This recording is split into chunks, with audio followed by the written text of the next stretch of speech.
وَأَمَّا مَنْ خَافَ مَقَامَ رَبِّهِ وَنَهَى النَّفْسَ عَنِ الْهَوَى فَإِنَّ الْجَنَّةَ هِيَ الْمَأْوَى صدق اللہ مولانا العظیم۔ بارگاہ رسالت معاذ صلی اللہ علیہ وسلم میں درود پاک کا ہدیہ پیش کریں۔ اللہم صلی علی سیدنا و مولانا محمد معدن الجود والکرم وآلہ واصحابہ الکرام وابنہ الکریم وبارک وسلم صلاۃ دائمۃ سرمدا ابدا۔ عزیزان گرامی وقار، آج بڑی خوشی و مسرت کا دن ہے کہ یہ مقدس گھر مسجد پاک ایک اللہ کے ولی سے منسوب مفتی اعظم ہند رضی اللہ تعالیٰ عنہ کی یادگار مسجد، جس کو کئی دنوں کی محنت شاقہ کے بعد سجا سنوار کر کے دلہن بنا دیا گیا ہے، اور ہم اپنی تیاریوں میں اور اپنے گھروں میں جب کبھی نئی تعمیر کرتے ہیں تو لوگوں کو بلا کر کے دعوت کرتے ہیں، کھانا کھاتے ہیں اور کھلاتے ہیں، اور اللہ کے گھر کو جب سجایا جائے تو حقیقی دعوت یہ ہے کہ ذکر کی غذا کھلا دی جائے۔ اللہ رب العزت کے ذکر سے مسجدوں میں بھر جاتی ہیں اور ان کا حق ادا ہوتا ہے، کیونکہ مساجد ذکر اللہ کے لیے ہی ہیں۔ قرآن میں اللہ فرماتا ہے وَمَنْ أَظْلَمُ مِمَّنْ مَنَعَ مَسَاجِدَ اللَّهِ أَنْ يُذْكَرَ فِيهَا اسْمُهُ۔ اس سے بڑا ظالم آدمی کون ہے جو اللہ کی مسجدوں میں اس کا ذکر کرنے سے روکتا ہے؟ وہ سب سے بڑا ظالم ہے، اللہ کی مسجدوں میں اسی کا ذکر کرنے سے روکتا ہے، یعنی ذکر کے لیے مسجد ہے۔ میں سب سے پہلے مبارکبادی پیش کرتے ہوئے آگے بڑھتا ہوں، آج چونکہ ہماری بڑے دنوں کے بعد یہ روحانی مجلس قائم ہے، آج ہمارے دلوں کے سکون اور قرار کا وقت ہے، ہماری آنکھوں کی ٹھنڈک وہ ذکر کی مجلس ہے، اور ہماری روح کی غذا وہ ذکر کی مجلس ہے۔ میں دیکھ رہا ہوں مجلس میں آج اکثر و بیشتر وہی چہرے نظر آ رہے ہیں جو مدینہ جامع مسجد میں ذکر کی مجلس میں ہوا کرتے تھے۔ وہ اس لیے موجود ہیں کہ بھوکے کو جب غذا مل جائے وہ اس علاقے میں پہنچ ہی جاتا ہے، اور ذکر کی عادت کھانے سے بھی زیادہ عزیز ہوا کرتی ہے۔ جو لوگ ان مجلسوں کے مسلسل حاضر باش رہے انہیں پتہ ہے کہ ان مجالس سے ہمارے دلوں میں کیسا قرار آتا ہے، کیسا اطمینان اور کیسا سکون ملتا ہے۔ آج کی اس مسجد پاک کو، یقیناً مسجدیں نماز سے آباد ہوتی ہیں، کسی نماز کی امامت کے بعد یہ مسجد کی دوبارہ یعنی تعمیر نو کے بعد مزین کرنے کے بعد افتتاح ہو جاتی، لیکن میں شکر گزار ہوں اہل محلہ کا اور ذمہ داران مسجد کا کہ سجا کر کے انہوں نے 4 چاند لگا دیے ذکر کی مجلس کا قیام کر کے، اور اللہ کریم اس مجلس کو سدا قائم رکھے۔ میرے عزیزو، میں نے قرآن عظیم کی ایک آیت تلاوت کی جو ہمارے ذکر کی مجالس میں خاص درس ہوا کرتا تھا، جلسوں میں بیان ہوتا ہے اور بھی دیگر جگہ پر تقریریں ہوتی ہیں، لیکن مجھے اندازہ ہے ذکر کی مجلس میں جو روحانیت ہوتی ہے وہ دلوں کے اندر اترتی ہے، اور ایک ایسا سما ہوتا ہے جس میں ہزاروں لوگ اپنے گزشتہ زندگیوں کی خرابیوں سے توبہ ضرور کر لیتے ہیں۔ قرآن کی ایک آیت میں نے پڑھی، اللہ فرماتا ہے وَأَمَّا مَنْ خَافَ مَقَامَ رَبِّهِ وَنَهَى النَّفْسَ عَنِ الْهَوَى، اور وہ شخص جو اپنے رب کے حضور کھڑے ہونے سے خوف کیا، ڈر گیا، وَنَهَى النَّفْسَ عَنِ الْهَوَى، اور خواہشات نفسانی کے خلاف کیا، نفس کچھ اور چاہ رہا تھا، تم اس کی طرف نہ جا کر اللہ کے حضور کھڑے ہونے کا تمہارے دل میں احساس پیدا ہوا، خوف آ گیا۔ اس کا اجر جانتے ہو کیا ہے؟ قرآن کہتا ہے فَإِنَّ الْجَنَّةَ هِيَ الْمَأْوَى، تو ایسے آدمی کا ٹھکانہ تو جنت ہی ہے، اس کا ٹھکانہ سیدھے جنت ہے۔ خواہشات نفسانیہ یہ ہر ایک کو دی گئی ہیں، یہ انسان کے ساتھ ساتھ چل رہی ہیں۔ اسی سے جنگ ہماری پوری کنٹینیو موت تک چلتی رہتی ہے. دنیا میں دوست بھی بنتے ہیں, دشمن بھی بنتے ہیں. دوست چھوٹ سکتے ہیں اور دشمن ختم بھی ہو سکتے ہیں, لیکن تمہارا نفس تمہاری موت تک ساتھ رہتا ہے, ہر گھڑی ساتھ رہتا ہے. وہ نفس ہمارے ساتھ ہے جس نے شیطان کو بھی گمراہ کیا.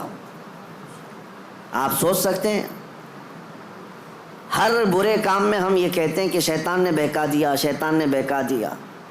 یہی کہتے ہیں, نماز نہیں پڑھے شیطان ورغلایا, بہکایا. صبح نماز میں نہیں آئے شیطان سلا دیا.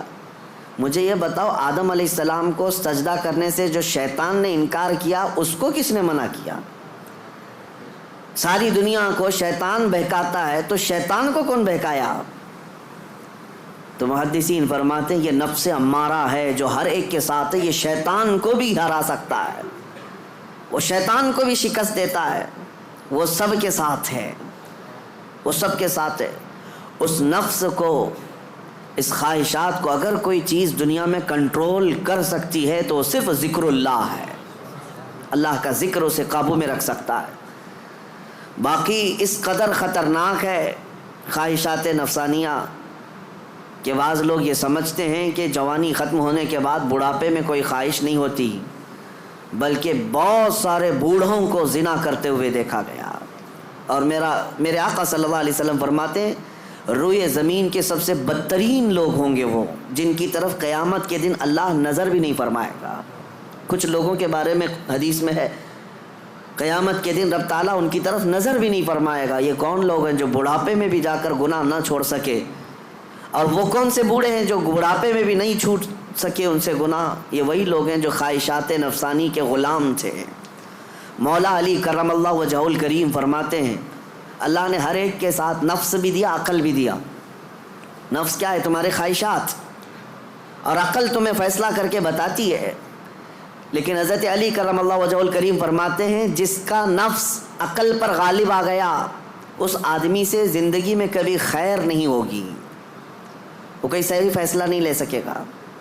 جس کا نفس اس کی عقل پر غالب آ گیا, اور جس نے اپنے نفس کو ہرا دیا, شکست دیا, تو اس کی عقل اتنی پاورفل ہوتی ہے کہ وہ ہزاروں کو زیر و زبر کر سکتا ہے اور دنیا کے بڑے فیصلے لے سکتا ہے.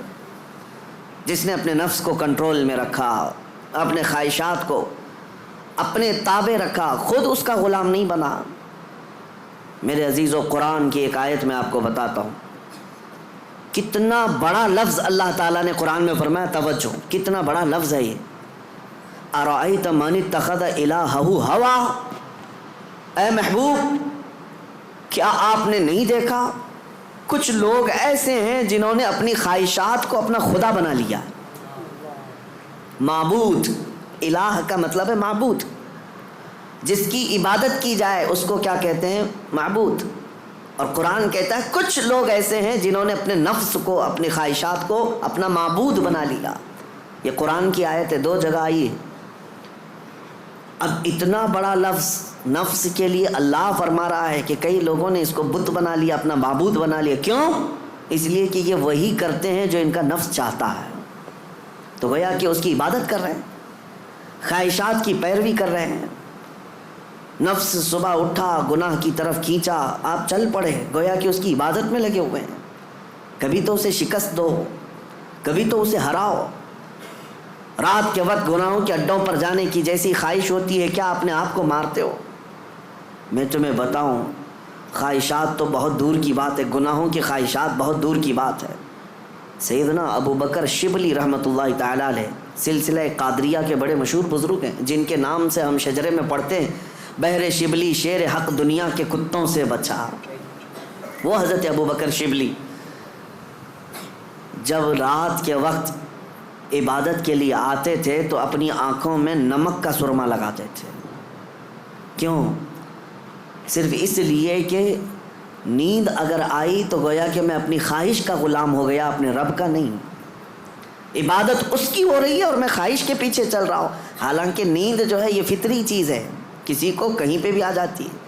اولیاء کاملین تو اس سے بھی اپنے آپ کو بچاتے تھے کہ وہ آنکھوں میں نمک پھیر لیتے تھے جس سے آنکھوں میں خون نکل آتا تھا. لوگ کہتے بھی تھے تو کہتے کہ اگر اللہ کی عبادت کے دوران اونگ آتی ہے، جھپکی آتی ہے، تو ان آنکھوں کی سزا یہی ہے کہ انہیں نمک لگا دیا جائے۔ اور حضرت شاہ مینا رحمۃ اللہ علیہ لکھنؤ میں آرام فرما ہے، حضرت شاہ مینا، ان کا حال تو یہ تھا کہ جب رات کو عبادت کے لیے کھڑے ہوتے تو ایک اونچی دیوار پر وہاں کھڑے ہو کر نماز پڑھتے، ادھر بھی کھائی ہے ادھر بھی کھائی ہے، کھڑے رہتے۔ لوگ کہتے کہ نماز پڑھنے کے لیے اتنی جگہ ہے، اس دیوار پر کیوں جا کر نماز پڑھتے ہیں؟ حضرت شاہ مینا فرماتے تاکہ میں ہمیشہ اللہ کی عبادت میں مصروف رہوں، اگر نیند آئی تو میرا جسم دیوار سے نیچے آ سکتا ہے اور اس جسم کو وہی سزا ملنی چاہیے جو اپنے رب سے غافل ہوتا ہو۔ نفس کے خلاف وہ اولیاء جنگ کرتے رہے، لڑتے رہے۔ سب سے بڑی خطرناک چیز آج ہمارے ساتھ جو چل رہی وہ ہمارے خواہشات سے ہے، اور میرے آقا صلی اللہ علیہ وسلم ارشاد فرماتے ہیں لا یؤمن احدکم حتی یکون ہواہ تبعا لما جئت بہ، تم میں سے اس وقت تک کوئی مومن نہیں ہو سکتا جب تک اپنی خواہشات کو میری مرضی کے حوالے نہیں کرے گا۔ تم ویسا جب تک نہیں کرو گے جیسا رسول اللہ چاہیں تب تک تم مومن نہیں ہو۔ تم وہ کرتے ہو جیسا تم چاہتے ہو، تمہاری مرضی، تمہاری خوشی، تمہیں جو اچھا لگا وہ کرنے لگے۔ یہ مومن کامل کی علامت نہیں۔ مومن کامل وہ ہے جو اپنی زندگی میں وہ کرے جو رسول پسند کرے، ان کی مرضی کے مطابق۔ میرے عزیزو، خواہشات یہ لامتناہی سلسلہ ہے، نہ ختم ہونے والا سلسلہ ہے۔ کسی بھی خواہش کا کوئی اینڈ نہیں ہے، کر کے دیکھ لو۔ تمہیں اگر دولت کی خواہش پریشان کرتی ہے تو کماؤ کماؤ کماؤ، کہاں تک جاؤ گے؟ کبھی بھی پیٹ نہیں بھر سکتا۔ نبی پاک صلی اللہ علیہ وسلم ارشاد فرماتے ہیں قبر کی مٹی ہی اس کا پیٹ بھر سکتی ہے۔ کسی بھی خواہش کا اینڈ نہیں ہے دنیا میں، جو خواہشات ہیں۔ مال کی خواہش، میں یہ نہیں کہہ رہا کہ کسی کو مال کمانا ہی نہیں چاہیے، ارے میاں زندگی گزارنے کے لیے ہر ایک کو کمانا ہے، ہر ایک کو کمانا ہے، لیکن میں جس چیز کی مذمت کر رہا ہوں غلام بن کر کے پیچھے بھاگنا۔ جیسے فارسی میں کہا گیا ہے خوردن برائے زندگی اس نہ کہ زندگی برائے خوردن۔ کھانا جو ہے تمہاری زندگی کے لیے ہے، پوری زندگی کھانے کے لیے نہیں ہے۔ فرق دونوں میں سمجھ رہے آپ؟ مال تمہاری زندگی گزارنے کے لیے ضروری ہے، لیکن پوری زندگی مال کے لیے نہیں ہے۔ لیکن خواہشات کبھی ختم نہیں ہوتی۔ شہوت کی خواہشات، نفس جیسے جنسی عمل کے ذریعے سے اپنے جسم کو سکون پہنچانے کی کوشش کرتا ہے، وہ خواہشات بھی کبھی ختم نہیں ہوتی، کبھی ختم نہیں ہوتی۔ اگر اس نے اپنے اس گھوڑے کو، نفس کے گھوڑے کو آزاد چھوڑ دیا تو کہیں پر بھی اس کی خواہشات جا کر رکتی نہیں۔ نہ وہ ایک عورت پر صبر کر سکتا ہے، نہ 10 عورتوں پر، نہ 100 عورتوں پر۔ اگر اس نے اپنے خواہشات کے اس گھوڑے کی لگام نہیں پکڑی تو کہیں اینڈ نہیں ہے اس کا، کہیں اینڈ نہیں ہے۔ مرنے کے وقت بھی یہ خواہشات اسے گناہ کی طرف لے جا سکتی ہیں۔ یہ شرمگاہ کی خواہشات اور زبان کی جو خواہشات ہیں، چٹکارا جس کو کہتے ہیں، لذت، اس کا بھی کوئی اینڈ نہیں۔ میں نے ایک ایسے صاحب کو بھی دیکھا، ان کے بیٹے میرے ساتھی تھے، وہ تو مذاق میں کہتے تھے کہ ان کے باپ ICU میں تھے۔ جس دن ان کا انتقال ہونا تھا اس دن بھی وہ بریانی منگوا رہے تھے ICU میں۔ تو یہ تو ایک نارمل سی بات تھی، ہنس کر کے وہ کہہ رہے تھے، لیکن وجہ یہ تھی کہ وہ ایڈکٹ تھے بریانی کے، کھانے کے، گوشت کے۔ تو ایک لمٹ ہوتی ہے کسی آدمی کی، لیکن اگر اس نے خواہشات کو آزاد چھوڑا تو وہ کہیں پر بھی جا کر نہیں رک سکتا، نہ ICU، نہ آپریشن، نہ کوئی چیز، اسے کوئی چیز نہیں روک سکتی سوائے موت کے۔ موت آنے تک وہ اپنی خواہشات میں ڈوبا رہے گا، ڈوبا رہے گا۔ خواہشات ایک سمندر ہے، وہ ختم نہیں ہوتا کبھی۔ اسی لیے میرے عزیزو، جتنا کم ہو سکے سمیٹ لو اپنے آپ کو۔ دنیا تمہیں ہاتھ پاؤں مارنے سے کتنی مل سکتی ہے، کتنی مل سکتی ہے، مجھے بتاؤ۔ تم زیادہ سے زیادہ کس قدر اپنے آپ کو دنیا میں خوش رکھ سکتے ہو ان خواہشات کو پورا کر کے؟ کبھی نہیں۔ گناہوں میں یہ تمہیں ایسا برباد کر کے رکھیں گی خواہشات کہ تمہارے جسم مفلوج ہو جائیں گے. ایک دن موت کا وقت آئے گا, سارے درد تمہارے نکل رہے ہوں گے, دنیا سے جا رہے ہوں گے لیکن ہزاروں داغ چھوڑ کر جا رہے ہوں گے زمین پر, اور اسی زمین میں دفن ہونا ہے. اس لیے اللہ نے قرآن میں فرمایا اپنے رسول سے, اے محبوب کیا آپ نے نہیں دیکھا کچھ لوگ وہ ہیں جو اپنے خواہشات کو اپنا معبود بنا لیا ہے, اپنا خدا بنا لیا ہے, اس کی پیروی کرتے ہیں. اب کرنا کیا چاہیے؟ ان خواہشات کا قتل جتنا ہو سکے اس کے خلاف جانا ہوگا. ظاہر سی بات ہے یہ رات کے وقت ذکر کی طبیعت کس کی چاہتی ہے؟ وہ لوگ جن پر اللہ فضل فرمائے, ورنہ اکثر کا جسم آرام چاہتا ہے, دنیا کی طرف جسم کھینچتا ہے, لیکن تم نے اس کو ٹھکرایا اور اللہ کے ذکر کو اپنایا. یہ آپ نے اپنے خواہشات کے خلاف کیا ہے. اس کے اجر میں کیا ہے؟ سیدھے قرآن کہتا ہے جنت اس کا ٹھکانہ ہے, جنت اس کا ٹھکانہ ہے. حضور پاک صلی اللہ تعالیٰ علیہ وسلم فرماتے جانتے ہو اپنے صحابہ سے اللہ کو سب سے زیادہ پسندیدہ چیزیں کیا ہیں؟ اللہ سب سے زیادہ کیا چیز پسند کرتا ہے بندوں میں؟ اس میں حدیث پاک میں ہے ننگوں کو کپڑا پہنانا, بھوکوں کو کھانا کھلانا, یہ اللہ کو بہت پسند ہے. لیکن ایک اور چیز ہے, رب تعالیٰ فرماتا ہے جب دنیا سو رہی ہو اور تم کھڑے ہو جاؤ اللہ کی بارگاہ میں, یہ اس کو اتنا پسند ہے رب تبارک و تعالیٰ کو. سارے عمل میں ساری اداؤں میں اسے پسند ہے. کیوں؟ خالص بندہ رب کے لیے کھڑا ہوا ہے, ساری خواہشات کو چھوڑ کر کے, خواہشات کو چھوڑ کر. اب آؤ جن لوگوں نے خواہشات کی پیروی کی ان کی ایک چھوٹی چند مثالیں میں آپ کے سامنے رکھتا ہوں. ایسی ہلاکت کہ سب کچھ ختم ہو جاتا ہے. میرے عزیزو, سلطان الاولیاء سیدنا غوث اعظم جیلانی بغدادی رضی اللہ تعالیٰ عنہ ارشاد فرماتے ہیں جس شخص کو اپنی خواہشات پر قابو نہیں اس کا نفس اسے کفر تک لے جا سکتا ہے, اس کا نفس اسے شرک تک لے جا سکتا ہے اور اسے کافر بنا کر دنیا سے لے جائے گا. ایسے حالات بھی ہم نے دیکھے, خواہشات نے انسان کو کافر بھی بنا دیا. کبھی مال کی خواہش, کبھی عورت کی خواہش, کبھی کسی اور چیز کی خواہش. اللہ اکبر, وہ صحابہ کیسے تھے جنہوں نے اپنی ساری خواہشات کو میرے مصطفیٰ کی مرضی پر قربان کر دیا تھا, ہر چیز کو قربان کیا تھا, ہر چیز کو قربان کیا. آؤ میں تمہیں وہ بات بتا دوں جو سیدنا ابراہیم علیہ الصلوۃ والتسلیم کے متعلق قرآن میں آیا ہے. وَإِذْ قَالَ إِبْرَاهِيمُ رَبِّ أَرِنِي كَيْفَ تُحْيِي الْمَوْتَى قَالَ أَوَلَمْ تُؤْمِنْ قَالَ بَلَىٰ وَلَٰكِنْ لِيَطْمَئِنَّ قَلْبِي قال فخذ أربعة من الطير فاصرهن إليك ثم اجعل على كل جبل منهن جزءا ثم ادعهن يأتينك سعيا.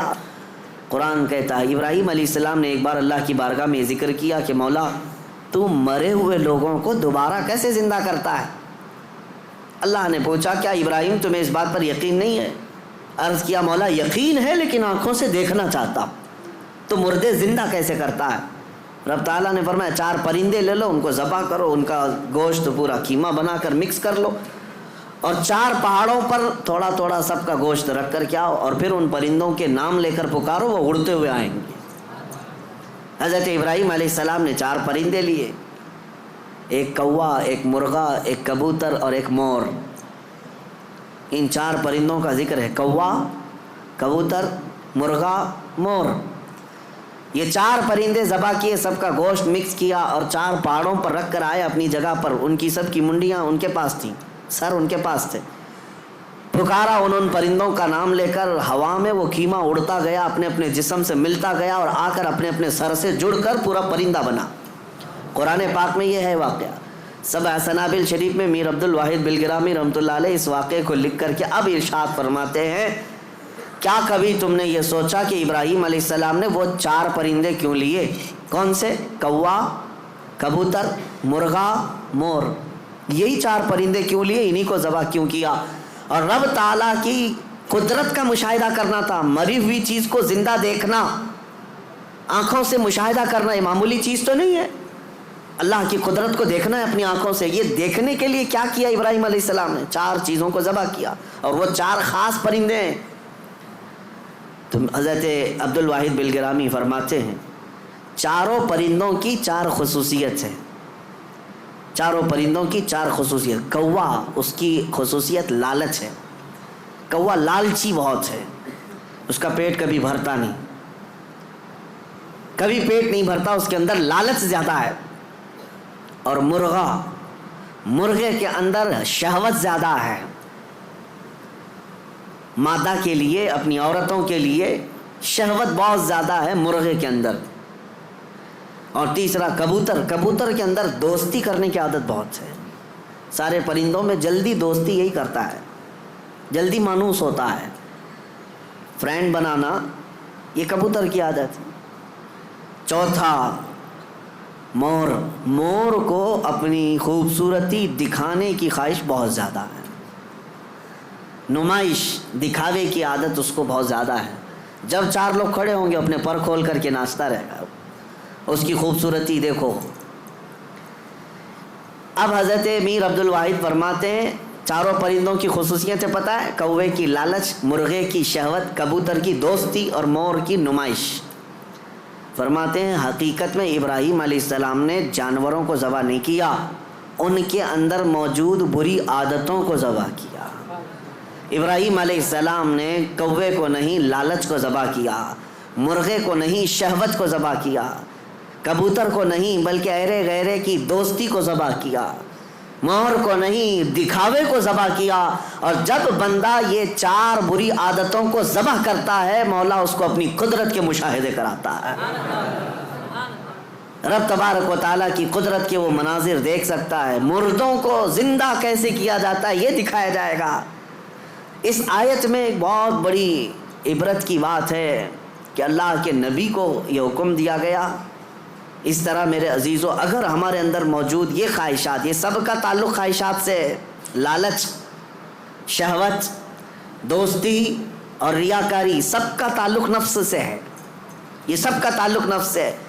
لالچ کو ختم کر لو, شہوت کو ختم کر لو, کنٹرول میں رکھو. اور دوستی کے لیے بہت سارے لوگوں کو برا لگ رہا ہوگا, کیا دوست نہیں بنانا چاہیے؟ یقیناً دوست بناؤ. میں آپ کا دوست ہوں, آپ میرے دوست ہیں. یہ دوستی کس بنیاد پر ہماری بنی ہے؟ صرف اور صرف اللہ اس کے رسول کی بنیاد پر. جو دوستی اس بنیاد پر بنی ہو وہ دوستی جنت تک لے جائے گی, اور جو دوستی صرف حرام کاریوں کی بنیاد پر بنی ہے قیامت کے دن کچھ لوگ تو بیچارے یوں ہی جا رہے ہوں گے دوزخ میں.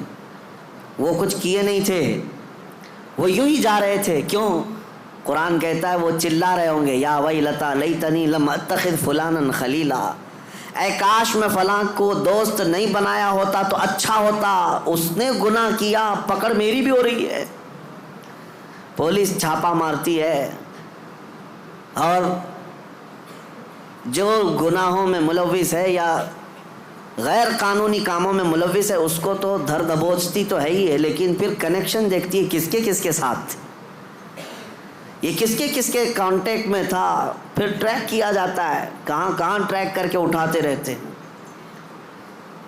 ابھی ہمارے علاقے میں 6 مہینے پہلے کچھ وائلیشن ہوا تھا جس میں پکڑتے 150 تک کو لے کے گئے, صرف اس لیے کہ مین آروپی جو کام کیا تھا اس کو انہوں نے موبائل میں ادھر ادھر فارورڈ کیا تھا, یا صرف دیکھ کر کے اپنے پاس محفوظ کیا تھا.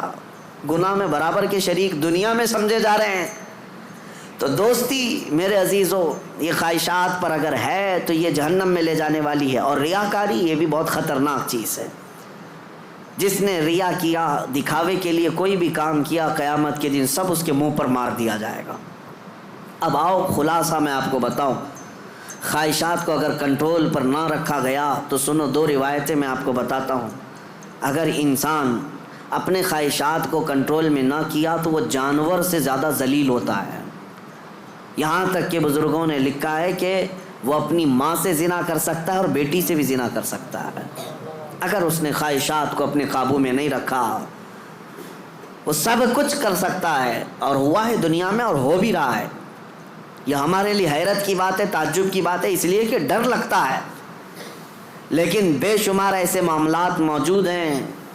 میاں یہ تو ہم معاذ اللہ نعوذ باللہ پڑھ رہے ہیں, اس بری خبر کو سن کر تمہیں حیرت ہوگی کچھ ایسے لوگ ہیں جو کورٹ میں آئے ہیں بھائی بہن شادی کرنے کے لیے، اجازت مانگنے کے لیے، سگے بھائی اور بہن. اور اتنا ہی نہیں بلکہ عرب ممالک میں خود ہو کر کے آیا، کئی گھروں کے اندر یہ بے حیائیاں موجود ہیں. بہنوں کو محفوظ رکھنے کے لیے بھائیوں سے دور کیا جا رہا ہے. کیوں؟ خواہشات پر کنٹرول نہیں، انہیں ڈر ہے اپنے سگے بھائی سے. اسی کی ماں سے پیدا ہوا بھائی، اس سے خاتون ڈرتی ہے. یہ ان علاقوں میں نے دیکھا ہے، ان علاقوں میں اگر میری بات غلط ہو تو مجھے بتانا.